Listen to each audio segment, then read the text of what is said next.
Hi hello welcome back to my channel Pallavi. ఈరోజు అయితే మనం ఎంతో టేస్టీ అయిన బాదం మిల్క్ చేసేద్దాం. దానికోసం స్టవ్ మీద గిన్నె పెట్టుకొని వాటర్ యాడ్ చేసుకొని వాటర్ అయితే బాయిల్ అవ్వనివ్వాలి. వాటర్ బాయిల్ అయిన తర్వాత బాదం అయితే యాడ్ చేసుకోవాలి. ఒక 10 to 20 పలుకులు అయితే సరిపోతుంది. వాటర్ బాగా బాయిల్ అయిన తర్వాత వాటర్ తీసేసి చల్లటి నీళ్ళు అయితే యాడ్ చేసుకోవాలి.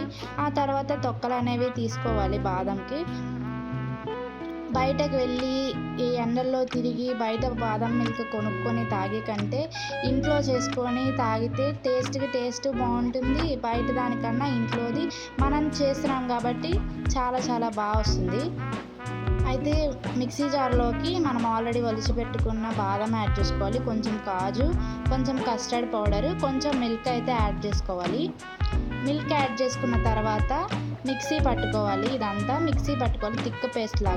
థిక్ పేస్ట్లా మిక్సీ పట్టుకున్న తర్వాత అది పక్కన పెట్టి స్టవ్ మీద అయితే పాలు వేసుకోవాలి. 1/2 లీటర్ పాలు అయితే తీసుకున్నాను నేను.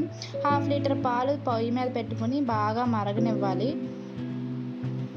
బాగా మరిగిన తర్వాత పొంగు వస్తుంది. ఆ పొంగు వచ్చిన తర్వాత మనం ఇందాకలా చేసుకున్న థిక్ పేస్ట్ అనేది యాడ్ చేసుకోవాలి. థిక్ పేస్ట్ యాడ్ చేసుకొని బాగా మిక్స్ చేసుకోవాలి. బయట ఎండలు ఎలా ఉన్నాయంటే 42 degrees వరకు, ఇంకా అంతకన్నా ఎక్కువ వెళ్తాయంట. చాలా జాగ్రత్తగా ఉండండి.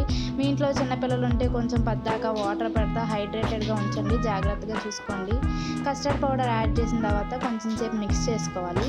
మిక్స్ చేసుకున్న తర్వాత నేనైతే 1 కప్పు షుగర్ అయితే యాడ్ చేశాను. 1 కప్పు షుగర్ అయితే యాడ్ చేసుకుని బాగా మిక్స్ చేసుకోవాలి. మిక్స్ చేసుకున్న తర్వాత మన దగ్గర కొంచెం బాదం, జీడిపప్పు ఉంటాయి కదా, వాటిని అయితే చిన్న పీసెస్గా చాప్ చేసుకొని పక్కన పెట్టుకోవాలి. చాప్ చేసుకున్న పీసెస్ని మనమైతే ఇప్పుడు ఈ బాదం మిల్క్లోకి అయితే యాడ్ చేసుకోవాలి.